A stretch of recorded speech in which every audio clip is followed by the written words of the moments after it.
Basically, what you need is an excuse not to talk to Yeah, people. that's it. Okay, Yeah, there are cool. actual laws in place to say, we haven't got to talk here.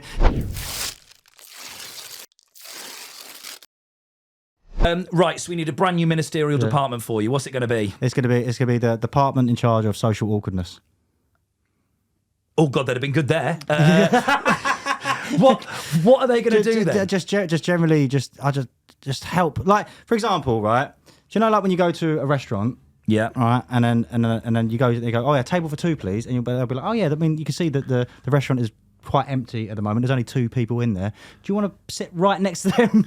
2 people. Yeah. Why do they do that? And who's in charge of that? So that's what I mean. The government needs to step in and be like, look, stop doing that. People have lost their social skills to such a degree it now requires state intervention. The government's got to get involved in your social life because they can't be trusted. Well, I suppose, but also just going, look, it's too far gone now. We're not going to try and make you socialise anymore. We're actually going to step in and go, no more. Don't sit us near anyone. No. Like, that'll help you on the school run as well. Help me on the school run, because there's this thing that happens where, because kids are like really nice and sociable, right? But I'm bad. Well, I think I'm rubbing off and making them less sociable. What will happen? I'll be, say, walking along with my son, and he'll see one of his mates with their dads, and he'll be like, Alfie, and I'm like, don't call out to Alfie. I've got to talk to his dad now.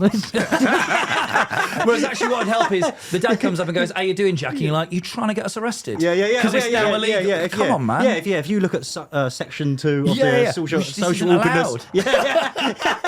Basically, what you need is an excuse not to talk to people. Yeah, that's it. There are actual laws in place to say, we haven't got to talk here. This is another one, right? When you get on a train and you see someone like you sort of know, like a friend of a friend or a neighbour, right? You get on a train. Don't say hello, because you don't know how far you've got to go together on that train. You might have to do a conversation for a whole 45 minutes. Just do the honourable thing, pretend you haven't seen him. Pretend you haven't seen him. Or surely there's like a level of like, you can say hello and move on. Yeah. Because, but no one ever does that. No one ever says, hey, you're right, and then moves on. It's always that sort of pained awkwardness, that pain hanging around of like, oh yeah, how's the kids? How's the Christmas? And then you start going, and then you'll do that thing where you sort of talk at the same time. You go, so has it? No, go on. Like you're on a real life Zoom call. But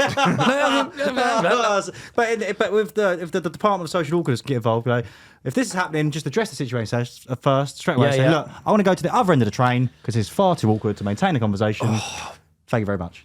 Would you then, in terms of, let's be practical about this, because obviously in terms of addressing antisocial behaviour, you've had ASBOs in the past, where it's sort of you ban misbehaved kids from the town centre. Would you bring in a sort of similar antisocial social order where if someone's been struck with this, they're then banned from interacting? Here's from being socially awkward tag. There you go. You're tagged. Perfect. Or what it'd be like a rule. So when you're stuck in conversation with someone and they don't know the social awkward cues because they're not socially awkward, they don't sense that you are. So when you're having a conversation and then you go, anyway, and then they go, so how's work? I've just said anyway.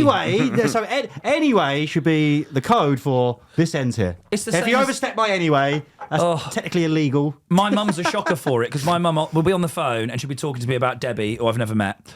And then I'll go, anyway, Mum, I'll let you go. And she goes, I don't have anywhere to go to. And I'm like, no, but I fucking do, Mandy. Yeah. Come on. Yeah. But she just never gets it because she loves a chat. Yeah. Do you call your mum by her first name? Sometimes, yeah. Not all the time, but like if I'm talking about her, always. Yeah, because Mandy's a nightmare, but Mum's lovely. Yeah. Now, I love this. Right, I'm really interested. Has this happened in any of the other countries before, Lauren? Are there places where they've regulated people's social interactions and how they socialise? COVID. In any other... You missed COVID. I did miss COVID because it was a myth. But is there anywhere where they've done this, like abroad? Like I'm thinking of Russia or China potentially. Yeah, maybe. I mean, I think in terms of like racial discrimination, yes, there have been. No, not that. I just mean, but like, are they like you can only talk to people X amount of hours a day, like, or back in the Nazis? I imagine this is the kind of thing they did. Not calling you a Nazi at the start of your premiership. You never know. Give it time. Yeah. You do have a lovely brown quiff now, and a black shirt. You've caught me. It's when you waved that cab down, I thought I've seen that hand gesture before.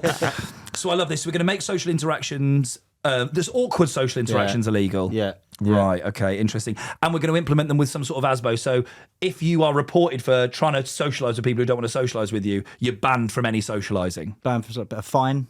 A fine? Maybe a fine. Yeah. Start with a tag, then a fine, then escalation to whatever needs. And then just what we'll do as well sentence. is the fine is an awkward amount of cash. It's like 67 quid, and you've got to go and pay it in person in cash because that's going to make it awkward for them. Yeah. In like 2p pieces as well. The most awkward bit of change to pay. Actually, prison would be the best place for these people because they would be locked in a cell. In solitary confinement. Solitary confinement. Okay.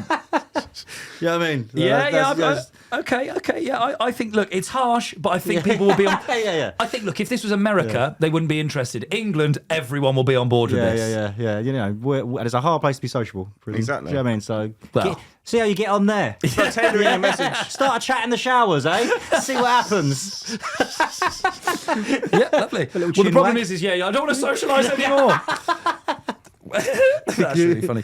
Right, okay, lovely. Well, I think that's going to work. Lauren, what do you reckon? I think it's a hard sell. It's a hard sell to the public. I think. And they'll end up in a hard cell. Yeah. Quite There you go. literally. There you go. Or 50-50 is going to have the people who don't want to talk to these people.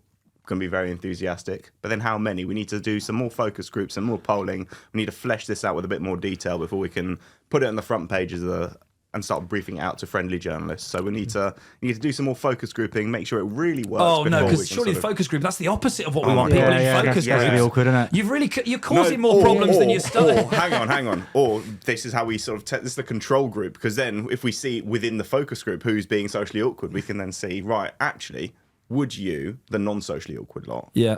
how much do you want to punish them? How much pain is this focus group causing to you? Loving it. And then we can sort of suss them out that way. So it's actually both a focus group and a control group to a little study. Lovely.